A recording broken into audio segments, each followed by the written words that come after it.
Assalamualaikum warahmatullahi wabarakatuh semuanya. Selalu diberikan rasa semangat dan kesehatan. Baiklah, perkenalkan nama saya Aminah. Saya adalah seorang mahasiswi dari IAIN Pontianak, program studi manajemen dakwah. Oke, di sini saya sedikit ingin membahas mengenai bagaimana cara pengelolaan konflik dalam suatu organisasi. Nah, saya mewawancarai narasumber dari mahasiswa Untan, yaitu teman saya yang bernama Rehan Raffi Pratama. Baiklah, kita langsung saja ke pertanyaan yang pertama.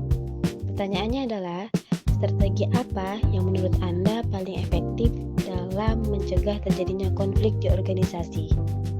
Menurut saya, cara yang cukup efektif dalam mencegah terjadinya konflik dalam organisasi yaitu dapat dilakukan dengan cara memberikan kesempatan kepada masing-masing anggota organisasi untuk mengutarakan pendapat, dan kemudian pendapat-pendapat yang ada disaring kembali dan membuat keputusan yang tepat dan cermat yang ditentukan oleh ketua atau pemimpin di dalam organisasi.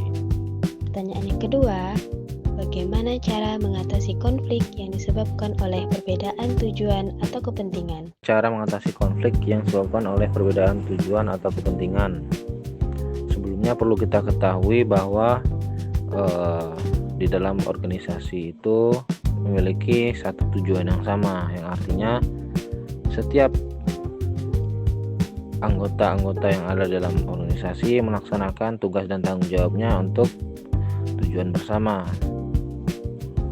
Jadi apabila ada yang berbeda tujuan atau kepentingan, perlu dievaluasi kembali untuk diberitahu bahwa di dalam organisasi ini menjalankan tugas dan tanggung jawab atau tujuan dan kepentingan yang satu arah. Pertanyaan ketiga, bagaimana cara menciptakan budaya organisasi yang kondusif untuk penyelesaian konflik? Cara menciptakan budaya organisasi yang kondusif untuk penyelesaian konflik. Sebelum melakukan proses penyelesaian konflik, terlebih dahulu seorang pemimpin memberikan arahan atau aturan kepada anggota-anggotanya dalam penyelesaian konflik. Contohnya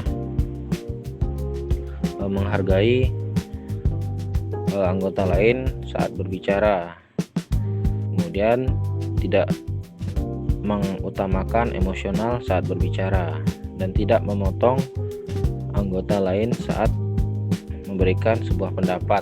Pertanyaan keempat, bagaimana cara Anda akan mengevaluasi keberhasilan suatu strategi manajemen konflik? Yang perlu dilakukan adalah menetapkan indikator keberhasilan dalam manajemen konflik tersebut. Apabila pada saat pelaksanaan strategi tersebut dalam prosesnya pada saat di lapangan, apabila sudah tercapai dan terlaksana, maka strategi manajemen konflik tersebut dapat dikatakan berhasil. Pertanyaan kelima, apa peran pemimpin atau ketua dalam mengelola konflik dalam organisasi? Peran pemimpin atau ketua dalam mengelola konflik dalam organisasi. Seorang pemimpin atau ketua di dalam organisasi tidak boleh memihak kepada anggota manapun yang ada di dalam organisasi. Seorang pemimpin atau ketua di dalam organisasi hendaknya bersifat netral dan tidak memihak kepada siapapun anggota yang ada di dalam organisasi, agar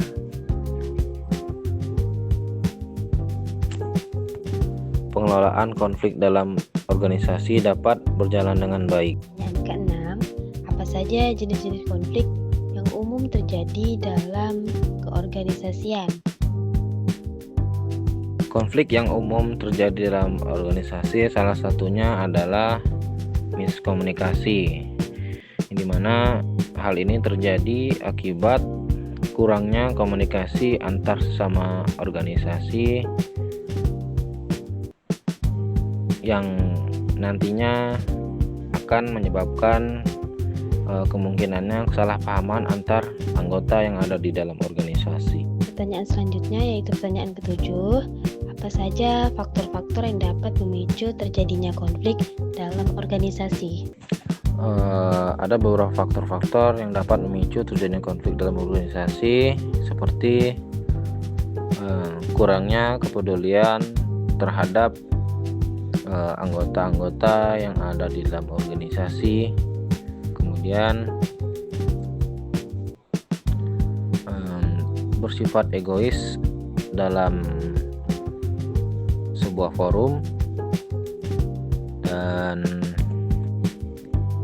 kurangnya komunikasi antar sesama anggota di dalam organisasi. Dan yang pertanyaan terakhir, bagaimana dampak konflik terhadap kinerja organisasi? Salah satu dampak konflik terhadap kinerja organisasi yaitu dapat menyebabkan tidak tercapainya tujuan yang diinginkan oleh organisasi karena adanya konflik yang terjadi di dalam organisasi tersebut. Nah, itulah dia pembahasan yang sudah kami bahas mengenai bagaimana cara pengelolaan konflik dalam suatu organisasi.